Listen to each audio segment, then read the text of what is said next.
Benvenuti in diretta su shritalia.com, il canale di informazione che abbiamo attivato il 10 marzo dello scorso anno. È passato quasi un anno da quel 10 marzo. Siamo ancora qui. Oggi è l'11 gennaio, riprendiamo tutti i giorni in diretta dal lunedì al venerdì dalle 12 alle 12:15. 15 minuti di notizie, aggiornamenti, spunti, riflessioni. I temi del lavoro sono ancora temi centrali, tante le novità e le misure per il lavoro per il 2021 che vedremo tra poco nella legge di stabilità. La pandemia e l'emergenza ancora non è superata e quindi confermiamo tutti i giorni questo appuntamento che ha come obiettivo quello di offrirvi un momento in cui 15 minuti fare il punto su che cosa sta cambiando tutti i giorni per quello che è la materia di cui ci occupiamo, il lavoro, la previdenza e tutto ciò che ha a che fare con le persone che lavorano. Cominciamo con le notizie dell'ultima ora. Dall'11 di gennaio al 15 di gennaio Veneto, Lombardia, Emilia-Romagna, Calabria e Sicilia tornano in arancione. Venerdì prossimo, venerdì 15, vedremo il colore che avranno le regioni nelle prossime settimane. In attesa che i contagi calino e nel contempo che il piano di vaccinazioni cominci a portare i risultati da tutti sperati. È tuttavia ragionevole pensare che per tutto il mese di gennaio e per tutto il mese di febbraio la situazione non sarà molto diversa da quella che stiamo vivendo adesso. Non dovrebbe migliorare. Che cosa si può fare in zona arancione? Veneto, Emilia-Romagna, Lombardia, le tre regioni dove si trovano la più parte delle persone che ci seguono. Tra le 5 e le 22 è possibile spostarsi all'interno della propria regione e tra regioni soltanto per comprovate ragioni di lavoro, oltre che per motivi di necessità e di salute. I negozi sono aperti, ma nei fine settimana chiudono i centri commerciali, ad eccezione delle farmacie, parafarmacie, punti di vendita di generi alimentari, tabaccherie ed edicole all'interno dei centri commerciali. Queste sono le regole che valgono per i prossimi giorni, dall'11 al 15 per le regioni in arancione. Poi vedremo con il prossimo DPCM quali sono le novità, perché si annunciano nuove disposizioni, nuove regole e anche nuovi parametri per classificare le regioni e stabilire che cosa si potrà fare. Teniamoci aggiornati e se non sarà il prossimo venerdì, il prossimo lunedì, sicuramente il fuoco dell'attenzione sarà sulle nuove regole. La puntata di oggi è una puntata speciale dedicata interamente ai contenuti e alle novità previste dalla legge di stabilità, la legge 178 del 2020. Su questo domani ci sarà un webinar di approfondimento. Dalle 15 alle 16, insieme a me e a Valentina Fabruzzo, vedremo in dettaglio e in profondità tutte le misure che interessano il lavoro e la previdenza. Oggi intanto facciamo il punto in sintesi di tutto quello che interessa ed è contenuto in questa legge di stabilità. Ammortizzatori sociali. Sono state previste ulteriori 12 settimane di cassa Covid senza contribuzione aggiuntiva. Le 12 settimane devono essere collocate nel periodo dal 1 gennaio e il 31 marzo per la cassa ordinaria. 1 gennaio, 30 giugno per la FIS e la cassa in deroga. Quindi ulteriori 12 settimane di cassa Covid senza contribuzione. Attenzione, i periodi di integrazione salariali richiesti precedentemente e autorizzati in base al decreto ristori, che siano collocati anche parzialmente in periodi successivi al 1 gennaio 2021, saranno imputati, ove autorizzati, alle 12 settimane previste dalla legge di stabilità. Cosa significa? Significa che le 12 settimane in questo periodo che comincia dal 1 gennaio costituiranno la durata massima che potrà essere richiesta con causale Covid-19. Rinnovata anche la possibilità di optare per l'esonero dal versamento dei contributi previdenziali per quei datori di lavoro che non richiederanno i trattamenti di integrazione salariale. Periodo massimo di esonero 8 settimane, fruibili tra il 1 gennaio e il 31 di marzo, attenzione, nei limiti delle ore di integrazione salariale già fruite nei mesi di maggio e giugno 2020. Attenzione, anche la legge di stabilità, come già il decreto ristori, non prevede il raddoppio delle ore di integrazione su cui calcolare l'esonero. Contratti a termine. Confermata la possibilità di rinnovare o prorogare per un periodo massimo di 12 mesi e per una sola volta i contratti a termine anche senza le causali.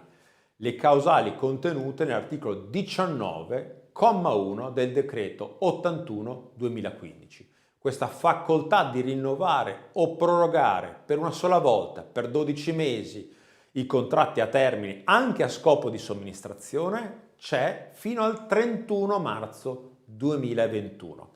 Anche qui richiamo l'attenzione su alcuni punti. 3. Il primo, se il datore di lavoro ha già fruito di questa possibilità sotto il vigore del decreto agosto, quindi ha già fatto questa proroga, questo rinnovo a causale, non potrà più fruire di questa ulteriore proroga. Se vorrà prorogare, punto 2, lo potrà fare nel rispetto delle regole ordinarie. Punto 3. Il 31 marzo 2021 è la data ultima entro cui si può sottoscrivere l'accordo di proroga o rinnovo, fermo restando che il contratto rinnovato o prorogato potrà poi proseguire anche oltre tale scadenza per un periodo massimo di ulteriori 12 mesi. Prorogato il divieto di licenziamento. È stato prorogato il divieto di licenziamento fino a tutto il 31 marzo 2021. Vedremo se poi questa data sarà la data ultima. Ricordiamoci che il decreto, il divieto di licenziamento è stato introdotto con i decreti di marzo dello scorso anno. La data di inizio di questo divieto è il 17 marzo 2020. Per un anno, quindi fino al 31 marzo 2021, vietati i licenziamenti per motivi oggettivi e vietate le procedure di riduzione del personale o licenziamenti collettivi. Sospese tutte le procedure già avviate prima del 23 febbraio 2020, restano confermate le eccezioni in cui ancora si può procedere ai licenziamenti. Di tutto questo comunque parleremo, come ho detto, nel webinar di domani. Lavoratori fragili. Prevista nel periodo tra il 1 gennaio e il 28 febbraio 2021, per i lavoratori fragili che non possono rientrare al lavoro nemmeno in modalità agile, prevista, dicevo, la equiparazione del periodo di assenza al periodo di ricovero ospedaliero, fermo restando che i lavoratori devono essere in possesso di una idonea certificazione che attesti la condizione di rischio derivanti da immunodepressione o da altre patologie che rendano incompatibile la permanenza al lavoro. Come ogni anno poi la legge di stabilità introduce incentivi e sgravi per agevolare le assunzioni. Assunzione di giovani under 35. Per il biennio 21-22 è prevista un'agevolazione contributiva per l'assunzione e la trasformazione a tempo indeterminato di contratti di lavoro da termine trasformati a tempo indeterminato o nuove assunzioni a tempo indeterminato con giovani che alla data della prima assunzione incentivata non abbiano ancora compiuto il 36esimo anno di età, quindi 35 è fino al giorno prima dei 36. L'agevolazione in che cosa consiste? Nella decontribuzione al 100% nel limite massimo di 6.000 euro all'anno per un periodo di 36 mesi che diventano 48 nel caso di assunzioni in alcune regioni. Quali sono? Abruzzo, Molise, Campania, Basilicata, Sicilia, Puglia, Calabria e Sardegna. Quindi 3 anni di sgravio contributivo che diventano 4 in queste regioni, riferiti ad assunzioni di giovani under 35, fino a 35 anni. Assunzione donne. Per le assunzioni di lavoratrici donne effettuate nel biennio 21 e 22, l'esonero previsto dalla legge Fornero è del 100% nel limite massimo di 6.000 euro all'anno, a condizione che le assunzioni comportino un incremento occupazionale netto. Anche su questo ci sarà un focus domani nel webinar dalle 15 alle 16 con Valentina Fabruzzo e con me. Infine, contratto di espansione. È stata prorogata al 31 dicembre 2021 la sperimentazione del contratto di espansione, che è stato esteso anche alle aziende con almeno 500 lavoratori o 250 nel caso di ricorso al prepensionamento. Per le aziende sopra i 1.000 dipendenti, che erano fino ad oggi le destinatarie del contratto di espansione, previsti alcuni vincoli. Il vincolo di fare un'assunzione ogni 3 uscite e una agevolazione. Gli scivoli massimo di 5 anni, scivoli verso la pensione per coloro ai quali mancano al massimo 5 anni, ricevono un ulteriore contributo, perché quei lavoratori potranno godere della NASPI per 3 anni anziché 2. Del contratto di espansione e delle novità che riguardano gli scivoli e la pensione e le pensioni nel 2021 parleremo nel webinar di giovedì insieme a Simone Cocchetto. E allora vediamo insieme quelli che sono i 3 webinar della settimana. Cominceremo domani dalle 15 alle 16 con Valentina Fabruzzo, tutte le novità per il 2021 per lavoro e previdenza, cosa cambia per dipendenti e imprese. Il focus sarà le novità della legge di stabilità e le novità del decreto mille proroghe. Vedremo insieme quelle che sono tutte le novità contenute nel decreto mille proroghe per il lavoro. Mercoledì invece il primo di 2 appuntamenti dedicati alle procedure di riduzione del personale.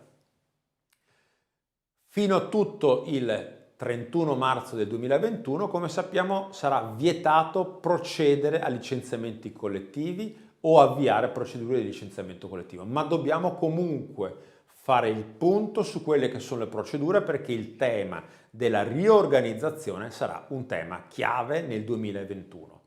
Insieme a Elisa Pavanello e Sergio Turchetto vedremo tutte quelle che sono le regole da rispettare per l'avvio delle procedure, ma soprattutto modulistica, la lettera di apertura delle procedure, come va fatta, gli accordi, le comunicazioni finali.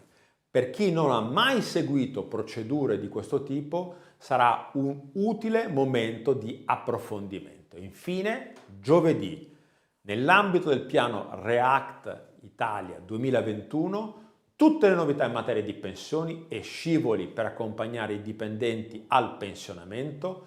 Vedremo insieme quelle che sono le regole per il pensionamento nel 2021, pensione di vecchiaia, pensione anticipata, gli scivoli, quali sono quindi le possibilità e le opzioni per anticipare il pensionamento, le novità del fondo o dei fondi previsti dalla legislazione emergenziale e in particolare il Fondo Nuove Competenze e il nuovo contratto di espansione.